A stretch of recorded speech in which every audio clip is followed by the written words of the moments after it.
안녕하세요. 오늘은 루돌프 슈타이너의 조금은 복잡하게 느껴질 수 있는 세계로 들어가 볼까 합니다. 네, 그의 강연록 인간 육체의 진화와 영적 위계 중에서요 제6강 인간 육체의 형성과 변형을 통해서 네. 인간과 우주에 대한 그의 독특한 관점을 한번 따라가 보려고 해요. 네, 이게 뭐랄까 현대과학과는 아주 다른 시각이라서요. 그렇죠. 특히 오늘 볼 내용이 우리가 보통은 좀 덜 중요하게 생각하는 육체 있잖아요. 네네. 그걸 슈타이너는 가장 오래되고 완벽한 요소로 본다는 거. 그리고 또 지구가 있기 전에 토성, 태양, 달이라는 이전 단계들을 거쳤다는 개념, 이런 것들을 좀 자세히 들여다볼 겁니다. 네, 듣기만 해도 흥미로운데요. 그럼 바로 시작해 볼까요? 육체가 가장 완벽하다. 이 부분부터가 좀 확 와닿지는 않거든요. 보통은 영적인 게 더 완벽하다고 생각하기 쉬운데. 맞아요. 슈타이너는 인간을 육체, 에테르체, 아스트랄체, 그리고 자아 이렇게 네 가지로 보잖아요. 네. 근데 그중에서 육체가 가장 완벽하다고 하는 건 그게 가장 오래되었기 때문이라는 거예요. 가장 오래되어서. 네, 가장 먼저 그러니까 우주 진화의 아주 초기 단계부터 형성되기 시작해서 정말 오랜 시간 동안 다듬어졌다는 거죠.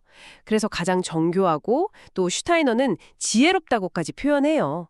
심장 같은 구조를 보면 정말 그렇기도 하고요. 하긴 심장의 작동 원리 같은 걸 생각해 보면 정말 놀랍도록 정교하죠. 그렇죠.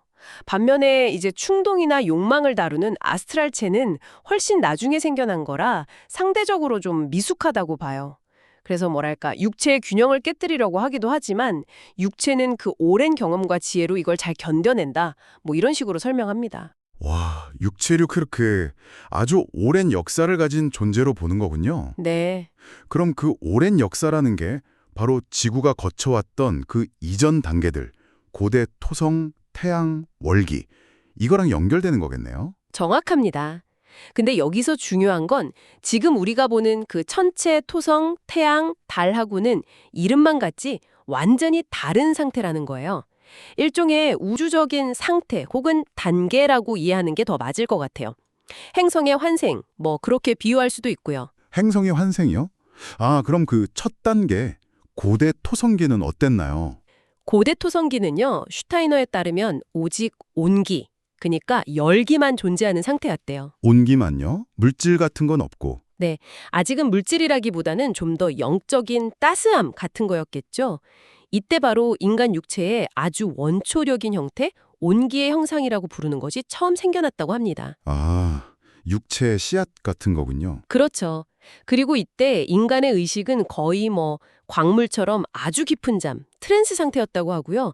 또 중요한 게 인격의 영이라는 상위 존재들이 이때 인간 단계, 그러니까 개별성을 처음 경험했고 다른 의지의 영들은 자신을 희생해서 인간 육체의 재료, 즉 그 온기를 제공했다는 거예요. 희생이요? 영적 존재들이? 네, 그러면서 동시에 개성과 이기심의 씨앗도 이때 심어졌다고 봐요. 이야, 개성과 이기심의 뿌리가 그렇게 깊다고 보는군요. 신기하네요. 그럼 다음 단계, 태양기는 어떻게 달라지나요? 자, 태양기에는 그 토성기의 온기에다가 공기랑 빛이 더해져요. 공기와 빛. 네, 그래서 좀 더 복잡하고 활동적인 상태가 된 거죠. 이때 인간에게는 에테르체, 그러니까 생명력이 추가됩니다. 식물처럼 생명활동을 할 수 있게 된 거예요. 그럼 육체의 생명력이 더해진 거군요. 맞아요. 이때는 또 지혜의 영들이 이 에테르체를 제공했고 대천사들이 이 시기에 인간처럼 개별화되는 과정을 거쳤다고 해요. 그리고 좀 재미있는 건 그 이전 토성기에서 좀 뒤처졌던 존재들이 이때 최초의 동물적인 형태를 갖추기 시작해서 태양기에는 인간계와 동물계 이렇게 두 개의 왕국이 있었다고 봅니다. 인간계, 동물계. 점점 현재 모습에 가까워지는 느낌인데요. 그럼 월기는요? 월기에는 물, 즉 액체 상태가 추가됩니다. 온기, 빛, 공기, 물이 다 있는 상태가 되죠? 물까지요? 네. 그리고 슈타이너는 특히 소리나 진동이 이때 아주 중요했다고 말해요. 예를 들어 클라드니 도형처럼 진동에 따라 형태가 생겨나잖아요. 그것처럼 인간 내부에서도 진동을 통해 감정이나 욕망을 다루는 아스트랄체가 형성되기 시작했다는 거예요. 감정이 생겨나기 시작한 거군요. 네, 희미하게나마 내적인 경험, 감각, 충동 같은 게 생겨난 거죠. 간이나 폐 같은 내부 장기들도 이때 생겼다가 사라지기를 반복하면서 점차 발달했다고 하고요. 이때는 운동의 영들이 아스트랄체를 제공했고 우리가 아는 천사들이 이 시기를 통해 개별화 과정을 거쳤다고 합니다. 천사들이요. 와. 그리고 이전 단계들에서 뒤처졌던 존재들이 각각 동물계와 식물계를 이루면서 월기에는 인간, 동물, 식물 이렇게 세 왕국이 존재하게 된 거죠. 와, 그럼 이제 드디어 지구네요. 지구기에 와서야 인간에게 네 번째 요소인 자아, 그러니까 나라는 개별적인 의식이 주어졌다는 거죠. 맞습니다. 그리고 우리가 아는 이 단단한 광물계는 오히려 가장 나중에 형성된 왕국이고요.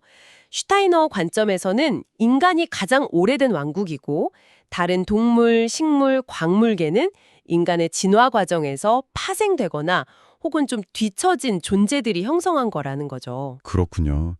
현재 태양이나 달도 원래는 지구와 하나였다가 분리된 거라고 보고요. 네, 분리될 때 좀 더 순수하고 높은 영적 존재들이나 실질들이 함께 빠져나갔다고 설명을 해요. 아, 정말 거대한 스케일의 이야기네요. 오늘 이렇게 슈타이너의 관점을 따라가 보니까 뭐랄까, 우리 몸이라는 게 그냥 생물학적인 기계가 아니라 정말 어마어마한 우주적 역사가 담긴 존재라는 생각이 드는데요. 그렇죠. 핵심은 그거인 것 같아요. 인간이라는 존재가 그냥 혼자 뚝 떨어진 게 아니라 우주 전체의 진화 과정, 그리고 눈에 보이지 않는 영적 위계 존재들과 아주 깊숙이 연결되어 있다는 것. 네. 우리 안에 육체, 생명력, 감정, 자아가 각각 다른 우주 시대의 선물이고 유산이라는 그런 관점이죠. 그렇다면 마지막으로 이런 질문을 던져볼 수 있을 것 같습니다. 우리의 개별성, 때로는 좀 이기적으로 보이기도 하는 이 나라는 의식의 뿌리가 저 먼 고대 토성기, 인격의 영들의 영향과 연결되어 있다는 슈타이너의 주장은 지금 나로 살아가는 우리에게 어떤 의미를 던져줄까요? 여러분 각자 한번 생각해 보시면 좋겠습니다.